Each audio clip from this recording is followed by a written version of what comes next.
আজকের এই ভিডিওতে আমরা এমন একটি মুভি নিয়ে আলোচনা করব যেখানে একটি নেভি শার্প স্নাইপারের উপর সেই দেশের প্রধানমন্ত্রীকে হত্যা করার সুপারিশ আসে তার কাছে, কিন্তু প্রধানমন্ত্রীকে বাঁচাতে গিয়ে সে নিজেই ফেসে যায় সেই হত্যাকাণ্ডে এবং তার পেছনে সেই দেশের FBI আর্মি অফিসাররা লেগে পড়েছিল এবং সে নির্দোষ এটা প্রমাণ করার জন্য FBI আর্মি অফিসার এবং সেই দেশের বড় বড় গ্যাংস্টারদের বিরুদ্ধে ফাইট করতে হয়েছিল তার। অসাধারণ মুভিটির নাম হচ্ছে শুটার। মুভিটির IMDb রেটিং হচ্ছে 10-এ 7.1। তো চলুন দেখে নেওয়া যাক সেই অসাধারণ মুভিটির এক্সপ্লেনেশন। মুভি শুরুতেই আমাদেরকে বব নামে একজন আমেরিকান মিলিটারি অফিসারকে দেখানো হয় এবং বব তার শত্রুদেরকে মারার জন্য সেখানে স্নাইপার নিয়ে বসেছিল। যখন শত্রুরা আমেরিকান মিলিটারিদের গাড়ির পেছনে পেছনে আসছিল তখন বব একজনকে খুব সহজে স্নাইপার দিয়ে শ্যুট করে মেরে ফেলে। এরপর সেখান থেকে আমেরিকান মিলিটারিদের গাড়িগুলো যখন চলে যায় তখন তাদের পেছনে পেছনে শত্রুদের গাড়িগুলো আসতে থাকে। তখন বব এবং তার বন্ধুরা দুজন মিলে স্নাইপার দিয়ে শ্যুট করতে থাকে এবং অনেক শত্রুদেরকে মেরেও ফেলে। এরপর তারা FBI মিলিটারিদের সাথে কন্ট্যাক্ট করার চেষ্টা করে যাতে তাদেরকে এখান থেকে তারা নিয়ে যেতে পারে, কিন্তু FBI তাদের সাথে প্রতারণা করে এবং তাদের সাথে যত কন্ট্রাক্ট করার নাম্বারগুলো ছিল সবকিছুই বন্ধ করে দেয় এবং তাদেরকে আর বাঁচাতেও আসে না। এখন তাদের শত্রুদের মাঝখানে তারা দুজন আটকা পড়ে গেছে এবং এই সব কিছুই এখন তাদের দুজনকে হ্যান্ডেল করে সেখান থেকে বেঁচে ফিরতে হবে। তখন তারা নিজেদেরকে বাঁচানোর জন্য তারা শত্রুদেরকে মারতে শুরু করে এবং তারা আস্তে আস্তে অনেক শত্রুদেরকে মেরে ফেলে। কিন্তু হঠাৎ করেই তারা লক্ষ্য করে যে ওপর দিক থেকে শত্রুদের একটি হেলিকপ্টার তাদের দিকে আসছে এবং সেই হেলিকপ্টারটি আক্রমণ করতে শুরু করে এবং এই আক্রমণে ববের বন্ধু মারা যায়। তার বন্ধু মারা যাওয়ার কারণে ববের অনেক রাগ হয়। শত্রুদেরকে সেই হেলিকপ্টারটি স্নাইপার দিয়ে শ্যুট করে উড়িয়ে দেয় বব। হেলিকপ্টারটি বিস্ফোরণ হওয়ার সাথে সাথে শত্রুদের প্রায় 70% লোক মারা যায়, বাকি সব শত্রুরা সেখান থেকে পালিয়ে যায়। এই সুযোগে বব কোনো রকমে তার নিজের জীবনকে রক্ষা করে তাদের এরিয়াতে চলে আসে। এইসব ঘটে যাওয়ার পর কিছুদিন পর বব জানতে পারে যে তাকে যে অফিসারটি মিশনে পাঠিয়েছিল সেই অফিসারটি মারা গিয়েছে এবং বেশ কিছুদিন পর ববকেও সেই চাকরি থেকে হুট করেই রিটায়ার করে দেয়। এরপরের দৃশ্যে আমাদেরকে দেখানো হয় 3 বছর পরের সময়কে, যেখানে দেখানো হয় বব একটি নতুন চাকরি পেয়ে গেছে এবং তার আমেরিকান মিলিটারিদের সাথে কোনো সম্পর্ক নেই, কারণ যখন তিনি মিশনে ছিলেন তখন তারা FBI সাথে মিলিত হয়ে ববকে তারা শত্রুদের এলাকায় পাঠিয়েছিল, কিন্তু যখন তিনি বিপদে পড়েছিলেন তখন FBI তাকে কোনো সাহায্য করেনি এবং তাকে মৃত্যুর সাথে লড়াই করে সেখান থেকে বেঁচে ফিরতে হয়েছিল। এর জন্য বব মিলিটারিদের সাথে কোনো যোগাযোগই রাখে না। এরপর বেশ কিছুদিন পর আমেরিকান মিলিটারিদের কর্নেল ববের সাথে দেখা করতে আসে। তখন সেই কর্নেল ববকে বলে যে আমেরিকার প্রধানমন্ত্রীর উপর হামলা হতে চলেছে এবং বেশ কিছুদিন পর আমেরিকার প্রধানমন্ত্রী বিভিন্ন জায়গায় স্পিচ দিতে যাবেন, যার জন্য তাকে মারার হুমকি এসেছে। আমাদের শত্রুদের মধ্যেই কেউ একজন প্রধানমন্ত্রীকে মারার জন্য আসবে। আমরা জানতে পেরেছি যে এই আক্রমণটি অনেক দূর থেকে করা হবে যাতে সেই শত্রুটিকে সহজেও কেউ ধরতে না পারে। আমাদের টিম এত দূরের শত্রুকে ধরতে পারবে না, কারণ শত্রুরা কোথা থেকে আক্রমণ করছে, কোথা থেকে শুট করবে এটা আমরা ভালো করে জানি না। তাই আমাদের তোমার খুব প্রয়োজন যাতে তুমি আমাদেরকে শত্রুটিকে ধরার জন্য সাহায্য করতে পারো, কারণ আমরা জানি তুমি একজন ভালো স্নাইপার চালাতে পারো এবং তুমি হয়তো এটাও জানতে পারবে যে আক্রমণটি কোথা থেকে চলতে পারে। তার জন্য আমরা তোমার কাছে এসেছি যাতে তুমি আমাদেরকে সাহায্য করতে পারো এবং তোমাকে ছাড়া প্রধানমন্ত্রীর জীবন কেউ বাঁচাতে পারবে না। কিন্তু বব আগে থেকেই সিদ্ধান্ত নিয়ে রেখেছিল যে এখানে আর কোনোদিনও মিলিটারিদের কথা তিনি শুনবেন না এবং কাউকে বিশ্বাসও করবেন না এবং তাদের কোনো কথাই শুনে না বব। তখন বব সেই মিলিটারি কর্নেলের গাড়ির একটি ছবি তুলে রাখেন যাতে তিনি পরীক্ষা করে দেখতে পারেন যে তারা আসলে মিলিটারি কিনা। এরপর কর্নেল আবার তাকে বলে যে এই দেশকে একমাত্র বাঁচাতে পারবে তুমি আমাদেরকে সাহায্য করো, আর তুমি যদি আমাদেরকে সাহায্য না করো আর যদি প্রাইম মিনিস্টার মারা যায় তাহলে এই দেশে অনেক হামলা হবে, অনেক আক্রমণ হবে শত্রুদের, যার জন্য সবকিছুর দায়ী হবে একমাত্র তুমি। এইসব কথা শুনে বব তাদের কথায় রাজি হয়ে যায় এবং তিনি 3টি শহরে যান যেখানে প্রধানমন্ত্রী ভাষণ দেবেন। সেখানে গিয়ে তিনি লক্ষ্য করেন যে শত্রুরা তাকে কোথা থেকে আক্রমণ করতে পারে সেগুলো তিনি নোট করে রাখেন এবং অবশেষে বব জানতে পারে যে প্রধানমন্ত্রীকে ফিলাডেলফিয়া নামক একটি জায়গাতে হত্যা করা হবে, কারণ সেখানে স্নাইপার দিয়ে শুট করার মতো অনেক ভালো একটি জায়গা ছিল এবং সেই খবরটি পেয়ে বব কর্নেলকে সব খবরগুলো দিয়ে দেয়। তখন কর্নেল ববকে বলে যে আমাদের সেই শুটারটিকে জীবিত ধরতে হবে। তখন বব তার কথায় রাজি হয়ে যায় এবং তাকে জানেন জীবিত ধরতে পারে তিনি সেই সমস্ত পরিকল্পনা করে থাকে।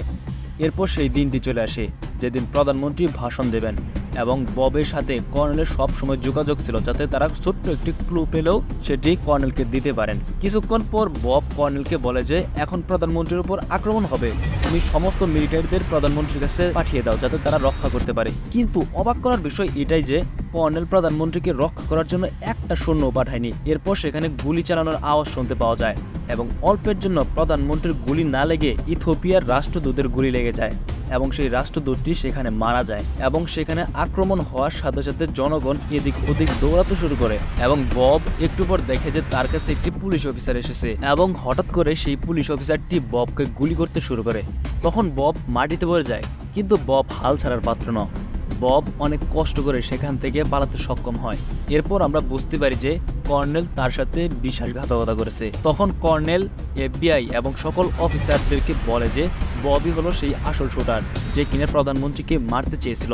কিন্তু আমরা তো জানি ববকে ফাঁসানো হয়েছে এবং কর্নেলের সমস্ত প্ল্যানগুলো করেছে ববের উপর, যাতে বব সেখানে ফেসে যায়।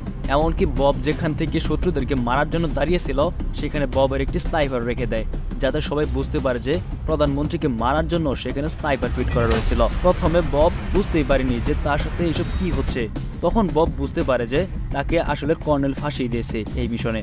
আসলে কর্নেল চেয়েছিল যে ববকে দিয়ে ইথিওপিয়ার রাষ্ট্রদূতকে মেরে ফেলবে, যাতে করে কর্নেলের উপর কেউ সন্দেহ করতে না পারে এবং বব যেন এই কাজের জন্য ফেসে যায়। কারণ এর আগেও বব আমেরিকান মিলিটারি থেকে চাকরিতে বহিষ্কার হয়েছিল, যার জন্য ববের উপর সবাই সন্দেহ করবে।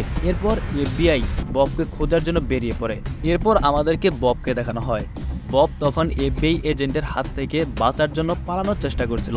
তখন হঠাৎ করেই একটি FBI এজেন্ট তার সামনে চলে আসে।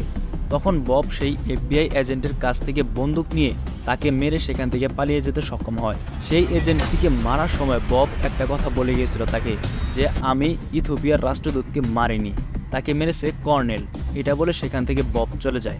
এরপর ববের শরীরটি আস্তে আস্তে অনেক খারাপ হতে চলেছে, কারণ সেই পুলিশটি ববকে অনেকগুলো গুলি করেছে, যার জন্য ববের শরীর থেকে অনেক রক্ত বের হয়ে পড়েছে। আর এদিকে FBI এজেন্ট ববকে খুঁজছে, যার জন্য তিনি হাসপাতালেও যেতে পারছে না। এরপর বব একটি দোকানে যায় এবং সেখান থেকে অনেকগুলো ব্যান্ডেজ, প্রয়োজনীয় সবকিছুই কিনে নিয়ে আসে। ব্যান্ডেজ করার পর যখন একটু সুস্থ হয়ে যায় বব, তখন একজনের বাড়িতে যায়। তার নাম হচ্ছে সারা। সারা ছিল তার সেই বন্ধু স্ত্রী, যে কিনা মুভির শুরুতে মারা গিয়েছিল। তখন বব তাকে বলে যে তোমার স্বামী আমাকে বলেছিল যে তুমি একজন নার্স, আর এখন আমি খুবই আহত, এখন তুমি যদি আমাকে সাহায্য না করো তাহলে আমি মারা যাব। এরপর আমাদেরকে FBI এজেন্ট ম্যানফেসকে দেখানো হয়। তখন ম্যানফেসের কাছে ববের একটি গাড়ি এবং বন্দুকগুলো ছিল। তখন ম্যানফেস ববকে নিয়ে রিসার্চ করতে শুরু করে। ম্যানফেস ভাবছিল যে আসলে কি বব তাকে মেরেছিল নাকি মারেনি। এরপর সেই শুট হওয়া ভিডিও ফুটেজগুলো দেখতে থাকে ম্যানফেস এবং বুঝতে পারে যে এই কাজ বব কোনো রকমই করেনি। তখন ম্যানফেস চিন্তা করে যে বব তো অনেক ভালো একটি স্নাইপার দিয়ে শ্যুট করতে পারে এবং তিনি তো অনেক দূরের নিশানাগুলো ভালো করে শ্যুট করে ফেলতে পারে, কিন্তু এত কাছের শ্যুট কিভাবে তিনি মিস করলো, এটা হয়তো কোনো ষড়যন্ত্র হতে পারে। তখন ম্যানফেস সেই পুলিশকে ধরতে যায় যে ববকে গুলি করেছিল। তখন ম্যানফেস জানতে পারে যে সেই পুলিশটি ডাকাতের হাতে মারা গিয়েছে এবং ববকে কেউ ফাঁসাতে যাচ্ছে। তখন ম্যানফেস বুঝতে পারে যে বব আসলে সত্যি কথা বলেছিল, যে বব রাষ্ট্রদূতকে মারেনি। এরপর আমাদেরকে ববকে দেখানো হয় এবং ববকে সারা ট্রিটমেন্ট করছিল এবং আস্তে আস্তে ববের শরীর থেকে সব গুলিগুলো বের করে নেয়। এর কিছুদিন পর ববের জ্ঞান ফিরে আসে। তখন FBI এজেন্ট ম্যানফেস সেই সম্মেলনে যায় যেখানে রাষ্ট্রদূতকে মারা হয়েছিল। তখন ম্যানফেস বুঝতে পারে যে এটা কোনো রকমের স্নাইপার দিয়ে মারা হয়নি, আসলে এটা একটি ট্রাইপড দিয়ে গুলি করা হয়েছে, যার জন্য টার্গেটটি মিস হয়ে গিয়েছিল এবং প্রধানমন্ত্রীর বদলে রাষ্ট্রদূত মারা গিয়েছিল। এরপর একদিন সারার সাথে ম্যানফেসের দেখা করে এবং সারা কর্নেলের গাড়ির সব ডিটেলসগুলো দিয়ে দেয়, যাতে করে ম্যানফেস কর্নেলকে ট্র্যাক করতে পারে। এরপর যখন ম্যানফেস সেই গাড়িটি ট্র্যাক করার জন্য ট্রাই করছিল, তখন হঠাৎ করেই কর্নেল এই সব কিছুই জেনে যায়। এখন ম্যানফেস যদি সব কিছু ডিটেক্ট করতে থাকে, তখন কর্নেল বিপদে পড়ে যাবে এবং তাকে সবাই চিনে ফেলবে যে রাষ্ট্রদূতকে কর্নেল মেরে ফেলেছে, যার জন্য কর্নেল ম্যানফেসকে কিডন্যাপ করে নেয়। যখন কর্নেল ম্যানফেসকে কিডন্যাপ করে নেয়, তখন তারা ম্যানফেসকে মেরে ফেলতে চেয়েছিল, কিন্তু খবরটি হঠাৎ করেই বব জানতে পারে। তখন ম্যানফেসকে বাঁচানোর জন্য সেখানে চলে যায় বব এবং বব স্নাইপার দিয়ে সবাইকে শ্যুট করে সেখানে মেরে ফেলে এবং ম্যানফেসকে সেখান থেকে বাঁচিয়ে একটি রুমে নিয়ে আসে। আর সেই রুমে একটি গান এক্সপার্টকে দেখে আমরা, এবং সে বন্দুক সম্পর্কে অনেক ভালোভাবে জানতো। তখন বব সেই গান এক্সপার্টকে বলে যে পৃথিবীতে সব থেকে ভালো শ্যুট করে কে। তখন সেই লোকটি বলে যে পৃথিবীতে একটি মাত্রই স্নাইপার শুটার রয়েছে, সে হলো বব। তিনিই একমাত্র লোক যে অনেক ভালো শ্যুট করেন। কিন্তু সেই লোকটি জানতো না যে ববই তার সামনে বসে আছে এবং তাকে সেই এইসব প্রশ্নগুলো করছে। এরপর ববের আরেকটি প্রশ্ন করে। ববের প্রশ্নটি ছিল যে এরকম যে একটি বুলেট দিয়ে কি দুবার গুলি ছোড়া সম্ভব? তখন সেই লোকটি বলে হ্যাঁ।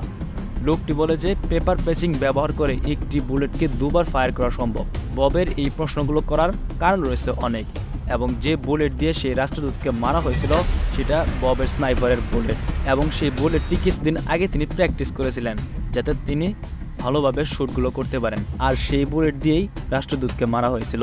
এরপর আমাদেরকে কর্নেলকে দেখানো হয় এবং কর্নেল জানতে পারে যে ববকে সারা সাহায্য করছে, এমনকি ম্যানফেজের কাছে যে সকল তথ্যগুলো ছিল সবকিছু ববকে দিয়ে দিয়েছিল। এরপর কর্নেল সারাকেও কিডন্যাপ করে নেয় এবং আমাদেরকে ববকে দেখানো হয় এবং ববের নতুন মিশন হলো প্রধানমন্ত্রীর রাষ্ট্রদূতকে যে মেরেছে সেই শুটারকে ধরে ফেলবে। তখন ম্যানফেজ এবং বব একসাথে হয়ে সেই শুটারটিকে ধরতে যাবে। শুটারকে ধরার আগে ম্যানফেজকে স্নাইপার চালানোর ট্রেনিং দিচ্ছিল বব, তার নিশানা যাতে ভুল না হয় সেই জন্য অনেক ট্রেনিং করেছে। এরপর তারা পূর্ণ প্রস্তুতি নিয়ে শুটারের বাড়িতে যায়। যখন তারা শুটারের বাড়িতে যায় তখন তারা সেই শুটারের বাড়ির চারপাশে টাইম বোম ফিট করে রাখে। এরপর বব জানতে পারে যে কর্নেল ববকে ধরার জন্য সেই শুটারের বাড়িতে অনেক মিলিটারি রেখেছিল, যাতে করে কর্নেল ববকে তাড়াতাড়ি ধরতে পারে। একটু পর হঠাৎ করেই বব সেই ঘরের ভেতরে ঢুকে যায় এবং সেই শুটারের সাথে দেখা করে। তখন বব সেই শুটারকে বলে যে তুমি কেন ইথিওপিয়ার রাষ্ট্রদূতকে মেরেছ? তখন সেই শুটার বলে যে একজন মার্কিন সিনেটর ইথিওপিয়ার একটি গ্যাস পাইপলাইন স্থাপন করতে চেয়েছিল এবং সেই পাইপলাইনের রাস্তায় ছোট্ট একটি গ্রাম পড়ে যেত, এবং সেই ইল্লিগ্যাল কাজটির জন্য সম্পূর্ণ একটি গ্রামের মানুষকে তিনি হত্যা করে ফেলেছেন। আর এই ইল্লিগ্যাল কাজটির কথা ইথিওপিয়ার রাষ্ট্রদূত জেনে ফেলেছিল, আর এই জন্যই ইথিওপিয়ার রাষ্ট্রদূতকে মেরে ফেলা হয়েছে। আর এই সময়ের মধ্যেই বব সেই শুটারের কথাগুলো রেকর্ড করে ফেলেছিল। আর যখন সে বুঝতে পারে যে এখন আমি ধরা পড়ে গেছি, তখন সেই শুটারটি নিজে আত্মহত্যা করে ফেলে। এরপর মিলিটারিরা বুঝতে পারে যে ঘরের ভেতরে বব এবং সেই এফবিআই এজেন্ট রয়েছে, যার জন্য অফিসাররা ববকে ধরার জন্য ভেতরে আসে থাকে। তখন বব তার অসাধারণ স্কিলের সাহায্যে আস্তে আস্তে আর্মিদেরকে মেরে ফেলতে থাকে, এবং এক সময় তারা সেই শুটারের বাড়ির চারপাশে যে বোমগুলো লাগিয়ে রেখেছিল সেগুলো অন করে দেয় এবং সবকিছু ব্লাস্ট হয়ে যায় এবং সব মিলিটারি অফিসারগুলো সেখানেই মারা যায়। এরপর ম্যানফেস ইচ্ছে করেই কর্নেলকে ফোন দেয় যাতে করে তার লোকেশন জানতে পারে, কারণ কর্নেল সারাকে কিডন্যাপ করেছিল, আর এখন যদি তাদের লোকেশন না জানতে পারে তাহলে সারাকে তারা আর বাঁচাতে পারবে না। এরপর বব কর্নেলের সাথে ব্ল্যাকমেল করে যাতে তারা সারাকে ছেড়ে দেয়। আসলে বব কর্নেলকে সেই শুটারের অডিও রেকর্ডটি শোনাচ্ছিল, আর বব তখন বলে যে আপনি যদি সেই রেকর্ডটি নিতে চান তাহলে আমার দেওয়া লোকেশনে চলে আসেন সারাকে নিয়ে। এরপর আমাদেরকে একটি জনশূন্য এলাকা দেখানো হয় এবং সেখানে সিনেটর, সারা এবং কর্নেল সহ সবাই চলে আসে। কিন্তু কর্নেল এখানে একটি চাল চালে। কর্নেল সেখানে অনেক শার্প স্নাইপার রেখে দেয় যাতে করে ববকে মেরে ফেলতে পারে। কিন্তু বব আগে থেকেই জানতো যে কর্নেল আমাকে মারার জন্য কোনো না কোনো শুটার রেখে দেবে, তার জন্য ম্যানফেসকে তার একটি স্নাইপার দিয়ে সেই জায়গার মতো বসিয়ে দেয়। এরপর হঠাৎ করেই কর্নেলের সেই শুটারগুলো ম্যানফেসের উপর শুট করে দেয়, আর এই সুযোগে বব শুটারগুলোকে এক এক করে মেরে ফেলতে থাকে।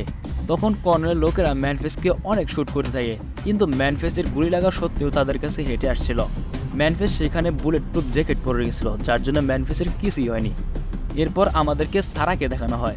সারা যার হাতে বন্দি ছিল তাকে বব দূর থেকে গুলি করে তার হাতটাই কেটে ফেলে। এরপর আমাদেরকে দেখানো হয় এফবিআই এজেন্টরা ম্যানফেসের একটি চিঠি খুঁজে পায়, আর সেই চিঠিতে লেখা ছিল যে তারা কোথায় রয়েছে সেটা লোকেশন, আর এফবিআই অফিসাররা তাড়াতাড়ি করে সেই লোকেশনে চলে আসে। এরপর বব তাদেরকে বলে যে তোমাদের দুজনের আটকানোর মতো আমার কাছে অনেক প্রমাণ রয়েছে, কিন্তু আমি এগুলো কাউকে দেব না, কারণ আমি যদি এগুলো সংবাদ মাধ্যমে দিয়ে দেই তাহলে ইথিওপিয়া এবং যুক্তরাষ্ট্রের মধ্যে যুদ্ধ হবে, আর এই যুদ্ধের নির্দোষ লোকগুলো মারা যাবে, যার জন্য আমি এই কাজটি করব না। এরপর সব এফবিআই এজেন্টরা সেখানে চলে আসে এবং ম্যানফেস তিনি এফবিআই এজেন্টের কাছে সারেন্ডার করে দেয়। এরপর তাদের সবাইকে আদালতে নিয়ে আসা হয় এবং তাদের সামনে জজ, কর্নেল, এফবিআই সিনিয়র অফিসার এবং সিনেটর ছিল। তখন কর্নেল ববের বিরুদ্ধে আদালতে মিথ্যে কথা বলতে থাকে এবং বলে যে বব এই বন্দুক দিয়ে প্রধানমন্ত্রীকে মেরে ফেলতে চেয়েছিল। এরপর আমরা দেখি যে ববকে ম্যানফেস একটি স্নাইপারের বুলেট দেয় আর সে একটু দেরি না করে সেই স্নাইপারটি লোড করে কর্নেলের উপর ট্রিগার চালাতে থাকে, কিন্তু স্নাইপারটি চলছিল না। তখন বব তাদেরকে এক্সপ্লেন করে বলে যে আমি যখন প্রতিবারই ফায়ার করি তখন আমার বন্দুকে একটি করে ফায়ার পিন বের হয়, আর সেই ফায়ার পিনটি বের করে দিয়ে আমি একটি লোহার রড ঢুকিয়ে দেই যাতে করে এই স্নাইপারটি দিয়ে কেউ শুট করতে না পারে। আর বব তখন সেখানে বলে যে আমি তো এই বন্দুকটি নিয়েই যাইনি সেখানে, তাহলে আমার বন্দুক দিয়ে কিভাবে গুলি চলবে। আর স্নাইপারটি ছিল আমার ঘরের ভেতর, আর আমাকে দোষী প্রমাণ করার জন্য সেই মার্ডার পয়েন্টে সেই স্নাইপারটি রাখা হয়েছিল যাতে সবাই বুঝতে পারে যে রাষ্ট্রদূতকে আমি মেরেছি। আর এটাই সত্যি প্রমাণিত হয় যে আমার এই বন্দুকটি দিয়ে গুলি চালানো হয়নি, কিন্তু আমি এটা বিশ্বাস করি যে ইথিওপিয়ার রাষ্ট্রদূতকে আমার বুলেট দিয়ে মারা হয়েছে। এমনকি একটা বুলেটকে আপনি দুবার ইউজ করতে পারবেন যদি সেটা পেপার প্যাচিং পদ্ধতি হয়, যাতে তাকে শাস্তি দেওয়া হয়, আর আমি তাকে কোনো রকমের শাস্তি দিতে পারবো না। এটা বলে সেখান থেকে এফবিআই অফিসারটি চলে যায়। এরপর হঠাৎ করে বব বুঝতে পারে যে এফবিআই অফিসার তাকে কর্নেলকে মেরে ফেলার ইঙ্গিত দিচ্ছে। এরপরের সিনে আমাদেরকে দেখানো হয় কর্নেলের বাড়িতে তারা একসাথে পার্টি করছে সিনেটারের সাথে। সেখানে বব চলে আসে এবং বব তাদেরকে গুলি করে মেরে ফেলে, আর এরপর সারাকে সেখান থেকে খুঁজে পায় এবং সারাকে বাঁচিয়ে সেখান থেকে চলে যায়। আর এখানেই এই অসাধারণ মুভিটি শেষ হয়ে যায়। আপনি যদি এমনই ইন্টারেস্টিং ভিডিও দেখতে পছন্দ করেন তাহলে চ্যানেলটি সাবস্ক্রাইব করতে পারেন। এতক্ষণ পাশে থাকার জন্য ধন্যবাদ। আল্লাহ হাফেজ।